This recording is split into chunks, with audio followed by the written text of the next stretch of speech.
Film की शुरुआत एक छोटी लड़की जोई से होती है, जो अपने घर की अलमारियों पर एक अनुभवी पर्वतारोही की तरह चढ़ रही है। उसके छोटे हाथ लकड़ी को मजबूती से पकड़ते हैं और उसके पैर असंभव स्थानों में सहारा ढूंढ लेते हैं। वह तेजी और सटीकता से चलती है और यह स्पष्ट है कि ऊंचाई उसके लिए नई नहीं है। वह खिड़की की चौखट पर बैठती है, शहर पर नजर डालती है, रोमांच साफ महसूस होता है। उसका घर ऊंची इमारत के ऊपर है।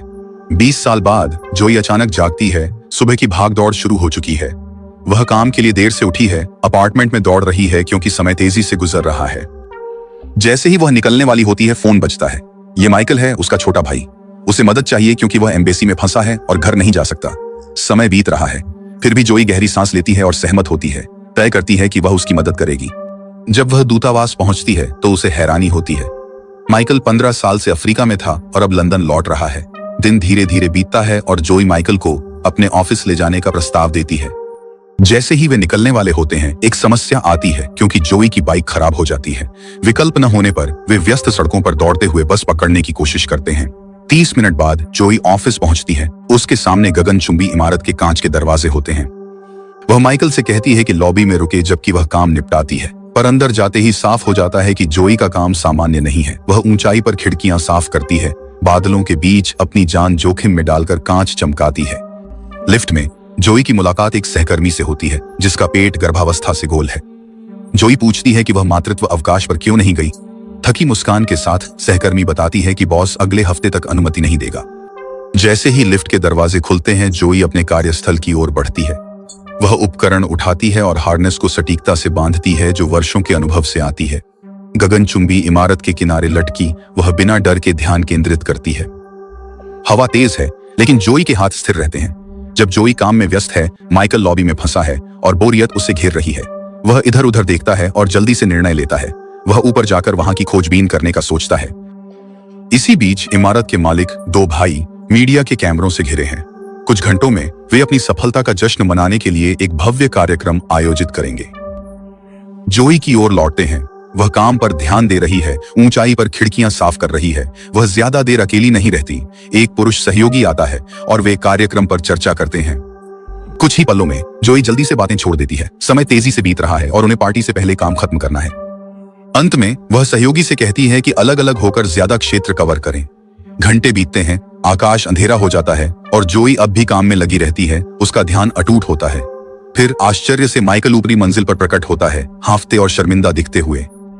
जोई का दिल धड़क उठता है। यह वह जगह नहीं है जहां उसे होना चाहिए। वह उसे तुरंत नीचे जाने के लिए कहती है, लेकिन माइकल इंतजार करते करते तंग आकर वह बहस करता है। कहता है कि वह लॉबी से तंग आ गया है। जोई की झुंझलाहट भड़कती है। वह चिल्लाती है, चेतावनी देती है कि अगर किसी ने उसे यहाँ देखा तो उसकी नौकरी जा सकती है। उसके शब्दों का वजन उसे महसूस होता है।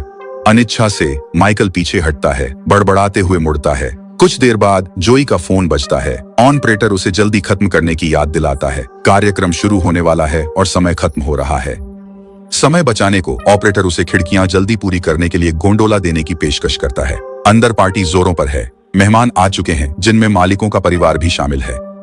जेफरी, बड़ा भाई, अपने सबसे अच्छे सूट में बहुत स्मार्ट दिखता है, जबकि उसका छोटा भाई जेराल्ड अपने साथी से मिलने की योजनाओं में व्यस्त है। तभी एक अजीब समूह आता है। वे नकाबपोश हैं और उद्देश्यपूर्ण ढंग से चलते हैं। आसानी से सुरक्षा को पार कर जाते हैं क्योंकि कोई प्रतिरोध नहीं होता।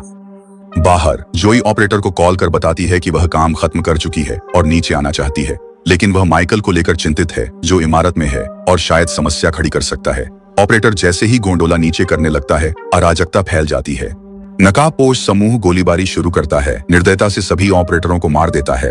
नरसंहार के बाद 2 नकाबपोश तुरंत सक्रिय होते हैं, सीसीटीवी पर नियंत्रण पा लेते हैं, बिजली काट देते हैं और इमारत की डिजिटल प्रणालियों पर कब्जा कर लेते हैं। इस दौरान जोई गोंडोला में फंसी रहती है जो अभी भी ऊंचाई पर लटका है। वह बार बार ऑपरेटर को कॉल करती है पर कोई जवाब नहीं आता। उसकी कॉल्स का सामना सिर्फ खामोशी से होता है। ऑपरेटर पहले ही मारा जा चुका है। अंदर का माहौल अचानक बदल जाता है। जियोफ्री, जो भाषण शुरू करने वाला था, मुखौटा पहने समूह के घुसने पर रुक जाता है। बिना चेतावनी के वे आंसू गैस फेंकते हैं जिससे सभी को सांस लेने में दिक्कत होती है। अचानक मुखौटा पहने हुए समूह ने जियोफ्रे और उनके विशिष्ट अतिथियों को तुरंत मास्क प्रदान किए, फिर उन्हें बांधकर मंच पर बैठा दिया। इसके पश्चात समूह का नेता मार्कस आगे बढ़ता है। शांत रहते हुए वह जियोफ्रे और अन्य को आश्वस्त करता है, उन्हें घबराने से रोकता है। जियोफ्रे के निर्देश मानने पर कोई नुकसान नहीं होगा, लेकिन कमरे का निरीक्षण करते हुए मार्कस को कुछ गलत लगता है। जेराल्ड, जेफरी का छोटा भाई, गायब है। उसकी आंखें सिकुड़ती हैं जब वह जेफरी से पूछता है, जेराल्ड कहाँ है? भारी मन से जियोफ्री अनिच्छा से बताता है कि जेराल्ड कमरे 572 में है। जोई की धड़कन तेज हो जाती है जब उसे एहसास होता है कि गोंडोला नहीं चल रहा और ऑपरेटर की चुप्पी बहुत कुछ कहती है। वह फंसी है, घबराहट होती है, पर खुद को काम के लिए मजबूर करती है। खिड़की पर जोर से थपथपाती है, ध्यान खींचने को बेताब। इस बीच नूह, मार्कस का दायां हाथ, तेजी से कमरे 572 की ओर बढ़ता है, जहां आंसू गैस से जेराल्ड बेहोश है। जेराल्ड और उनके साथी बेहोश हैं। नूह समय नहीं गंवाता। वह जेराल्ड के चेहरे पर मास्क लगाता है, फिर उसे खड़ा करके चलने को प्रेरित करता है। जोई यह सब चश्मे से साफ देखती है, उसका दिल डूबता है। इमारत में हड़कंप है, नकाबपोश इसके पीछे है। वह चिल्लाती है, उसकी आवाज दूरी से मुश्किल से सुनाई देती है, प्रिंगल। नीचे कोई उसकी आवाज सुनता है, लेकिन उसकी पुकार अनसुनी रह जाती है। उसी समय माइकल अपने कमरे में फंसा है। गैस अब भी हवा में है, घनी और दम घोंटने वाली। वह शांत रहने की कोशिश करता है, लेकिन हर सेकंड के साथ बेहोश होने का डर बढ़ता है। थोड़ी देर बाद नूह जेराल्ड को बेहोशी में अन्य बंधकों के पास घसीटकर फेंकता है। मार्कस ठंडे और आदेशात्मक स्वर में नूह को जेफरी और जेराल्ड पर उनके धन के लिए दबाव डालने का आदेश देता है। यह साफ है कि यह सिर्फ डकैती नहीं, नकाबपोश समूह का असली मकसद जेफरी और जेराल्ड की संपत्ति है, खासकर उनकी बिटकॉइन होल्डिंग्स जो एक फ्लैश ड्राइव में है। वे उस ड्राइव को चाहते हैं और उसे पाने के लिए कुछ भी कर सकते हैं। पिटाई के बावजूद जेफरी टूटने से इनकार करता है। वह चुप रहता है, उसका संकल्प अटल है। बाहर जोई खिड़की से सब देखता है। भयावहता उसे घेर लेती है, क्योंकि यह सिर्फ अव्यवस्था नहीं बल्कि डकैती है।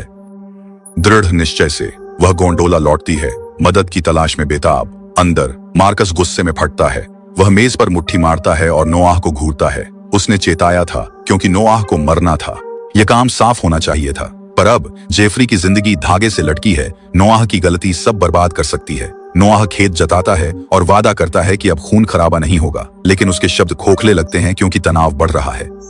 जैसे ही जोई गोंडोला देखती है, उसे पेट्रोल की एक बोतल दिखती है। उसके अंदर निराशा की चिंगारी भड़कती है। बिना रुके वह पेट्रोल खिड़की पर डालकर आग लगा देती है, एक जलता हुआ आपातकालीन संकेत बनाते हुए। नीचे सभी का ध्यान आग पर जाता है। दर्शक इसे रिपोर्ट करने के लिए दौड़ते हैं, यह जानते हुए कि पुलिस जल्द ही आएगी। अफरा तफरी मच जाती है। ऑपरेटर रूम में मार्कस गुस्से में बड़बड़ाता है, यह समझते हुए कि क्या हुआ। खिड़की साफ करने वाले का ध्यान खींचा। मार्कस तुरंत प्रतिक्रिया करता है। नोआ को शांत दिमाग से आदेश देता है कि जोई को सुरक्षित करे, इससे पहले कि वह और परेशानी करे। इस बीच जेराल्ड भागने के लिए बेताब होकर अपने कमरे की ओर दौड़ता है, लेकिन मार्कस और उसके साथी उसके पीछे लगे हैं, उसे भागने नहीं देने के लिए दृढ़ हैं। जोई के पास लौटकर नूह गोंडोला ढूंढता है और उसे देखता है। अब वह तैयार है। कुछ करने से पहले वह अपनी जेब से पेचकस निकालती है और यंत्र में फंसा देती है, जिससे गोंडोला की चढ़ाई रुक जाती है।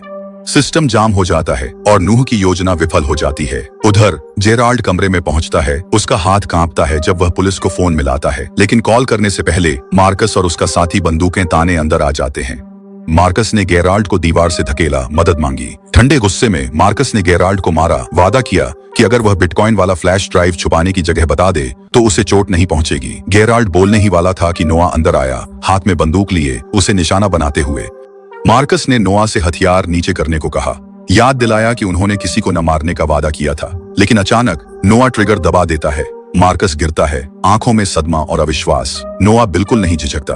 वह जेराल्ड को देखता है और माफी मांगते हुए कहता है कि उसे मार्कस कभी पसंद नहीं था। नूह ने खुद को नया नेता घोषित कर दिया, जो अपनी मर्जी से कुछ भी करने के लिए स्वतंत्र है। वह जेराल्ड के पैर में गोली मारता है और उसे अन्य बंधकों के साथ पूछताछ कक्ष में घसीटता है। उसके चेहरे पर गंभीर मुस्कान है।